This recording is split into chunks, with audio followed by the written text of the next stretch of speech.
വന്നുള്ള ഈ സ്ഥലത്തിൻ്റെ പ്രത്യേകത വെച്ചാൽ രാവിലെ വന്നു കഴിഞ്ഞാൽ രാവിലെ ഒരു 6:30 മണിക്ക് വന്നു കഴിഞ്ഞാൽ സൂര്യോദയം എന്ന് പറഞ്ഞാൽ വളരെ മനോഹരമാണ്. അതുപോലെ തന്നെ സൂര്യ അസ്തമനം സൺസെറ്റ് എന്ന് പറഞ്ഞാൽ ഇവിടെ നിന്ന് കഴിഞ്ഞാൽ അത്രയും ഭയങ്കര മനോഹാരിതയും നല്ല കാറ്റ്, അത് ഈ കിളികളുടെയൊക്കെ ഈ ശബ്ദങ്ങളും, പൊല്യൂഷൻ ഇല്ല. പിന്നെ പൗർണമി ദിനങ്ങളിലൊക്കെ വന്നു കഴിഞ്ഞാൽ ചന്ദ്രൻ എന്ന് പറഞ്ഞാൽ നമ്മൾ ചന്ദ്രൻ ഉദിച്ചു വരുന്ന കണ്ടിട്ടില്ല, ഞാൻ സത്യം പറഞ്ഞാൽ കണ്ടില്ല, പക്ഷേ ഇവിടെ വന്നിട്ട് ഞാനത് കാണുകയുണ്ട്.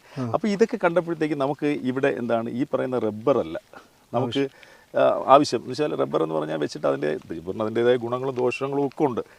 കൂടുതലും ഗുണങ്ങൾ തന്നെയാണ്. ഇപ്പം പല ആൾക്കാരും റബ്ബർ വിറ്റ് തന്നെയാണ് നല്ല രീതിയിൽ നേട്ടങ്ങൾ ഉണ്ടായിക്കൊണ്ടിരിക്കുന്നത്. പക്ഷേ അതോടൊപ്പം നമ്മുടെ ഡൈവേഴ്സിറ്റി പോയി.